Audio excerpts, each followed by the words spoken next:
Saint-Clar-du-Loman is an ancient fortified town established in 1274. It features two arcaded squares known as Cornières and a well-preserved district with historical landmarks such as the Old Church, the former Bishop's Palace, the streets of the burned donkeys, the monastery, and the oldest building in the village dating back to the 11th century. Around 1273, an effort was made to establish a bastide.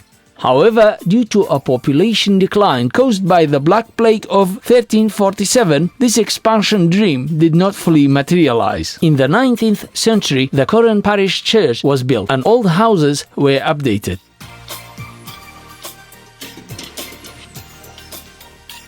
In 1982, teachers in Osh City organized events to celebrate the 100-year-old Julius Ferry's laws. They displayed old school objects and later created the Association of Friends of the Museum.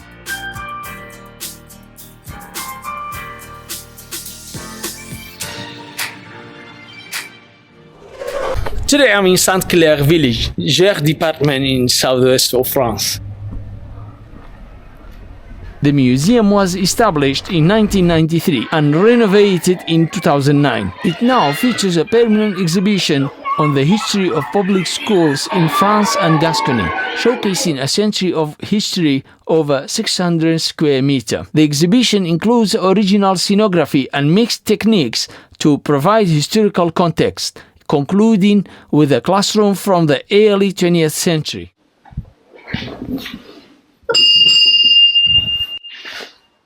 Bonjour. Bonjour. On peut visiter aujourd'hui le musée, s'il vous Oui, plaît? avec plaisir. Vous voulez une petite présentation déjà dans la cour de récréation? Oui. D'accord. Oh, oui, s'il vous Donc plaît. allez-y, allez-y. Merci. Ce qui est important de savoir, c'est qu'ici vous vous trouvez dans la première école du village, la première école gratuite. Oui. Et c'est une école qui a été gratuite pour les filles et pour les garçons avant les lois de Jules Ferry. Et il reste ce mur qui séparait l'école des filles de l'école des garçons. Ici, vous aviez d'abord l'école des garçons. Oui. Et plus tard, on a eu sur l'autre aile l'école des filles. D'accord. Ça, c'est l'école des filles. Quoi, c'était séparé? Oui, ils étaient séparés déjà parce qu'on a... C'est quelle année exactement? C'est Alors, année... c'est en 1872 qu'on a choisi d'installer l'école des filles sur cette aile-là.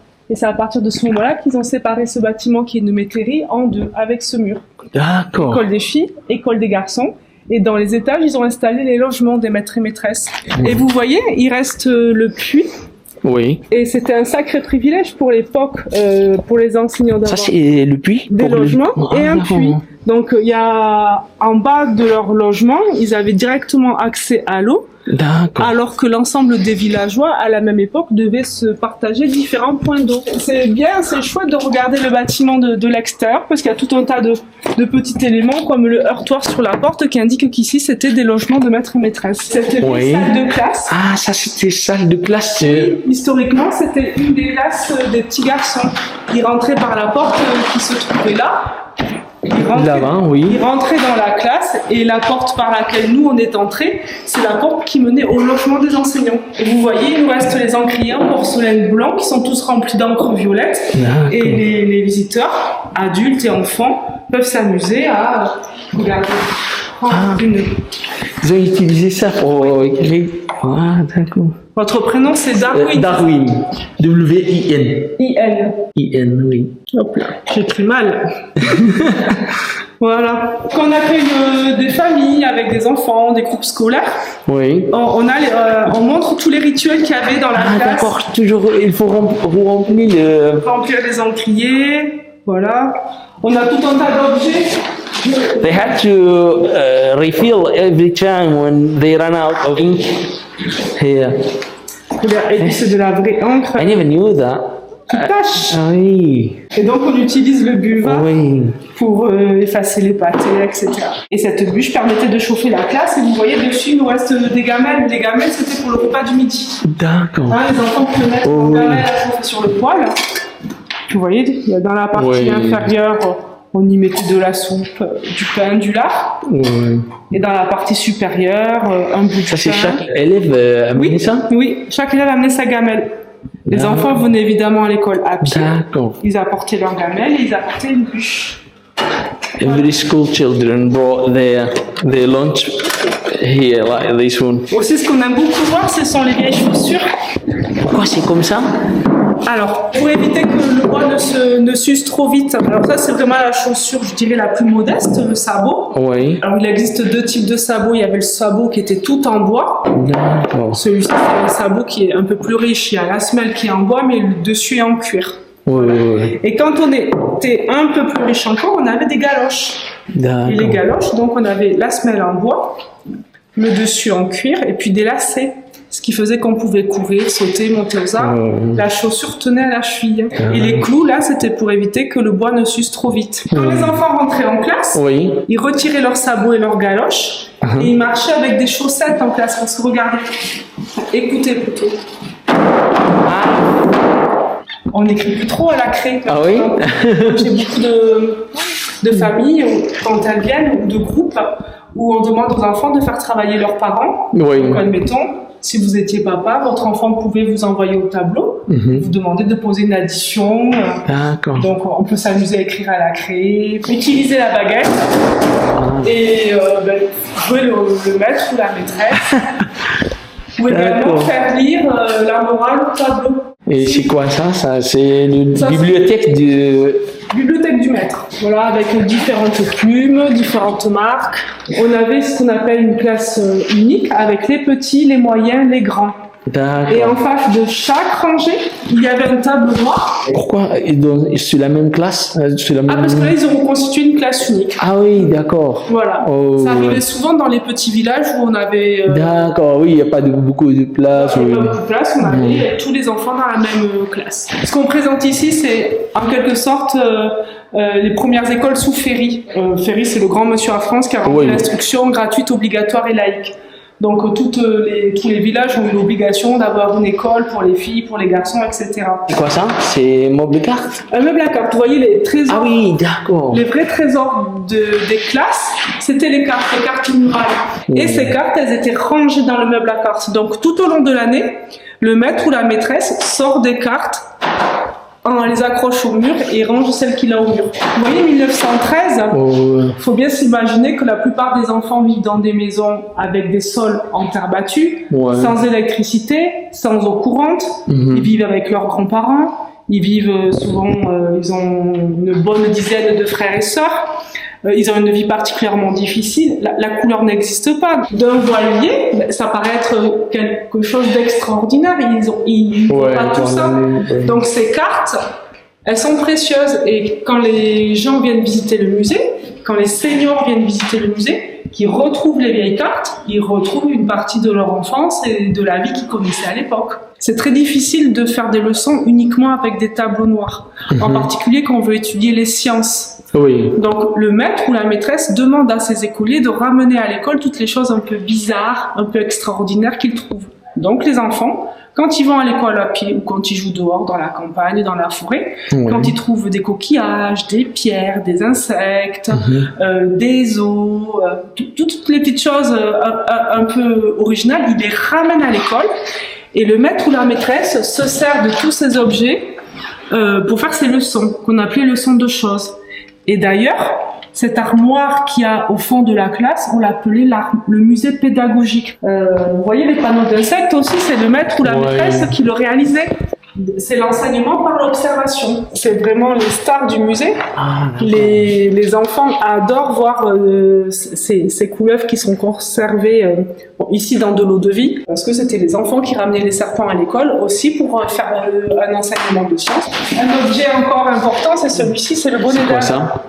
Vous connaissez pas? Non. Le bonnet d'âne, c'est ce qu'on posait sur la tête d'un enfant qui s'était mal comporté pour le punir. Ah, Et d'accord. on le mettait au coin avec le bonnet d'âne. Donc, on a beaucoup de photos de gens. That was a punishment for the kids. Oui. Non? Oui. C'est ça? Vous voulez que je mette? Oh, En fait, l'enfant se mettait au coin avec le bonnet d'âne de cette manière. Hop là. Il faut faire comme ça, hein? Ah, on est puni. Et en fait, ce sont 8 salles Oui. qui présente l'histoire de l'école publique en France. Oui.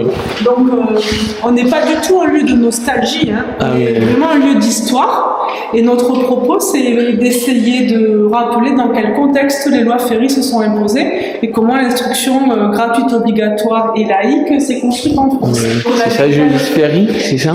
C'est lui? C'est lui. Alors souvent les visiteurs sont amusés, ils me demandent s'il était réellement aussi petit. Mais Ouais. je pense C'est ça. qu'il était plus grand, ouais.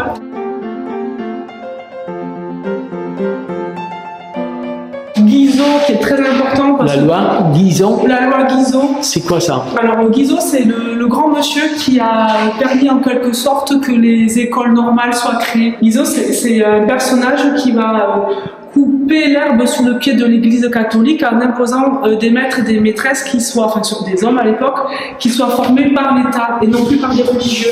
Ici, vous avez un magnifique pupitre de 8 places. Vous voyez, à l'époque, les enfants étaient assis sur une même table les uns à côté des autres. Ça, c'est l'époque de la Deuxième République. La Deuxième République. 1800, oui. Et après là, c'est le Second Empire. Oui, oui, oui. Et Fallou, c'est un personnage Oui, qui a permis à nouveau, suite aux lois Guizot, le développement des établissements privés. Donc on expose là un cahier de morale et puis tout ce qui va avec, hein, les récompenses, les bons points, les croix d'honneur, etc. La langue française, pour apprendre le français, Oui. parce qu'il faut bien imaginer que les Français ne parlent pas le français, ils parlent des langues régionales. Et suite à la défaite de 1870, où on a perdu l'Alsace et la Moselle, il y a cette volonté de l'État français de créer une nation et donc de fédérer le pays. Et ça va passer par l'école de Ferry, avec l'enseignement de la lecture, de l'écriture et de la langue française, et de la géographie ainsi que de l'histoire. Oui. Parce que pour créer une nation, pour créer un pays, il faut avoir une langue commune, il faut avoir une géographie connue et une histoire commune. Nos ancêtres, les Gaulois. L'enseignement du dessin, l'enseignement de la couture pour les filles. Hein. Et il va y avoir aussi, parce qu'on est toujours suite à la défaite de 1870, la création de bataillons scolaires où on va enseigner aux petits garçons à manipuler des fausses armes, mais des armes quand même. Pour reprendre Oui, on prépare 14-18. Il faudrait plus de temps pour la visite. Mais l'école va vraiment servir aussi à préparer la revanche. Quelle année exactement? 1870? Alors, l'Alsace, il y a eu l'annexion en 1870, mais ces exercices militaires, vous voyez, ils sont intégrés à partir de 1882. Les enfants sont soit à l'école en train de travailler avec leurs enseignants, soit à la maison en train de travailler avec leurs parents. Ils ont un petit temps de liberté, c'est le temps où ils partent à l'école à pied. Et certains vont faire 1, 2, 3, 4, 5 km à pied, à travers bois, à travers champs, avec les copains et les copines. Ça représente des fois 1 heure, 1 heure et demie. Et c'est 1 heure, 1 heure et demie où les enfants sont sans adultes. Et c'est 1 heure, 1 heure et demie où ils jouent, où ils se chamaillent. Les belles photos que vous voyez ici, on les doit à Jean Diozègue, un photographe célèbre, qui est à l'origine du château d'eau. Le château d'eau, c'est ici, c'est une salle qui est consacrée au quotidien des maîtres et maîtresses. Le maître et la maîtresse, quand ils arrivaient dans un village, ils devaient incarner la respectabilité, le sérieux. Ils avaient un rôle dans le village très important. Peu de gens avaient un rôle aussi fort. Il y avait le curé, il y avait le maire, il y avait le couple d'enseignants. À l'époque, même aujourd'hui, on les appelle des hussards noirs, des hussards noirs de la République. Ah oui, d'accord. Parce qu'en fait, on compare ces maîtres d'école habillés de noir à des militaires. Et ils sont considérés comme soldats qui partent dans les campagnes pour instruire, pour enseigner. Ils sont considérés comme des gens qui vont combattre l'ignorance. Donc, ce sont les hussards noirs de la République. Ils sont là pour apporter le savoir et pour lutter contre les superstitions. C'est une évocation des logements des maîtres et maîtresses. En fait, on a une sorte de chronologie où on part d'une époque où on se chauffait et on cuisinait au poêle, à bois, et on remonte dans le temps avec le poste de radio et la lumière. C'est quoi ça? Alors souvent, les jeunes visiteurs comme vous s'imaginent que c'est une cassette vidéo. Mais en fait, ça s'appelle une chaufferette. C'est une brique en terre qu'on faisait chauffer sur la cuisinière ou le feu. Et une fois qu'elle était chaude, on la mettait sur un trépied et on pouvait se mettre les pieds à chauffer dessus. Ah, d'accord. Voilà. On avait également ça. On mettait des braises. Braises, et on pouvait se chauffer les pieds dessus. Et c'est ici aussi que j'aime bien, hop là, c'est cette petite cloche. Ouais, c'est quoi ça? C'est un anti-montelet.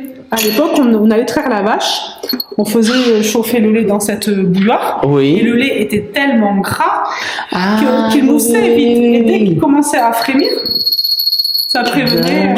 Souvent, mes jeunes visiteurs me disent « Mais madame, c'est un micro-ondes ». Ah bon? Un micro-ondes. C'est le radio, hein? Ouais. J'avais ça chez mes grands-parents, ça s'appelle un monte-baisse. En fait, on n'avait qu'une seule lampe dans la cuisine ou dans la chambre. Il y a un système de poulies et de poids. Et quand on voulait éclairer de près, on tirait sur le disque, sur la lampe.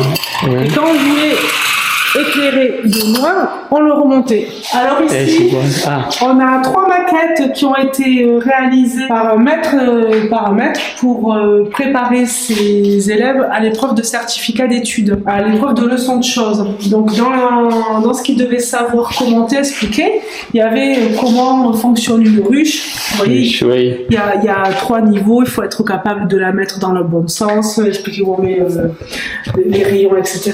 Et en fait, quand on doit l'expliquer, c'est quand même assez complexe. C'est pas facile. Ouais. Mais avec un petit objet comme ça, fabriqué par l'enseignant, c'est tout à fait simple. On a le soleil qui est matérialisé par la bougie, la Terre qui tourne autour du soleil, et en même temps que la Terre tourne autour du soleil, il y a la Lune qui tourne autour de la Terre. Ça fait une double révolution. Certificat d'études, c'était un diplôme qu'on remettait à la fin du primaire à l'enfant. C'était un examen que l'on passait, et quand on le réussissait, on avait ce diplôme. Et ce diplôme, il était généralement illustré, il faisait la promotion du territoire, de l'académie. Ce sont de beaux diplômes. Les familles, à l'époque, étaient tellement fières quand un enfant avait le certificat d'études, parce que dans le village, il n'y en avait que 2 ou 3 qui l'avaient. Tout le monde ne l'avait pas. Et les certificats d'études étaient encadrés dans les maisons, dans les cuisines, dans les chambres. Pauline Kergomar, elle s'intéressait à l'école maternelle. Elle s'intéressait aux enfants avant l'âge de 6 ans. Pendant très longtemps, on n'a pas fait attention, on n'a pas considéré les enfants avant l'âge de 6 ans. Déjà parce qu'il y avait une forte mortalité, et ensuite parce qu'on en avait beaucoup. Les enfants étaient souvent déposés dans ce qu'on appelle des salles d'asile. Les mamans les plus démunies déposaient leurs enfants dans des salles d'asile pour aller travailler. C'était des enfants dont on ne s'occupait pas, qui on ne parlait pas, on attendait qu'ils grandissent. A contrario, dans les familles très aisées, on apprenait aux enfants très jeunes, très tôt, des choses qui n'étaient pas en rapport avec leur maturité, du grec, du latin, peu importe. Et cette dame, Pauline Kergomar, elle a dit que c'était aussi important d'instruire les enfants en bas âge que les plus grands, mais qu'il fallait respecter un rythme, que de tel âge à tel âge on apprenait à compter, que de tel âge à tel âge les couleurs, etc. Qu'il fallait pas négliger l'enfant, mais qu'il fallait pas non plus trop lui apprendre de choses qui n'étaient pas en rapport. Et c'est elle qui a mis à l'honneur la maternelle. Ce monsieur-là s'appelle Célestin Freinet. Et c'est un monsieur très important parce qu'il fait partie des nouveaux pédagogues, on va dire. Jusqu'à Freinet, le maître ou la maîtresse rentrait dans sa classe et faisait un enseignement magistral. Freinet va mettre en place tout un tas d'activités dans l'imprimerie, où en fait on va pas lire ou écrire pour écrire, on va apprendre à écrire pour envoyer un courrier à quelqu'un, on va apprendre à lire parce qu'on a reçu un courrier, et il va mettre en place les correspondances scolaires, les sorties scolaires, les échanges pédagogiques, etc.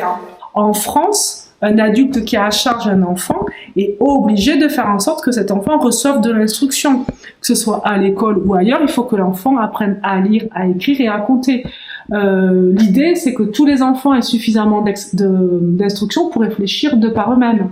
Et le dernier mot, peut-être le plus important, l'instruction laïque, ça veut dire que dans les écoles de la République, tous les enfants sont les bienvenus, quels que soient les sentiments religieux des familles. Que les parents soient croyants, pas croyants, catholiques, juifs, protestants, musulmans, athées, quelle que soit la religion, les enfants sont les bienvenus. Et c'est vraiment ça qui est à l'origine de cette structure, c'est de rappeler ces grandes idées ou ces grandes bases. Très bien. Voilà. Merci. 1929-1930. Là, vous avez tous les élèves de l'école de Saint-Clar, avec le couple emblématique de l'époque, à savoir Monsieur et Madame Casassus. Et vous voyez que tous les enfants portent une blouse, mais que ce ne sont pas les mêmes blouses. On n'allait pas acheter forcément une blouse pour aller à l'école. On allait souvent fabriquer. Now I have finished the Museum of Public Schools in Ancient Times. Merci beaucoup. Écoutez, avec grand plaisir. Bonne journée, merci, au revoir. Merci, au revoir. Au revoir. Au revoir.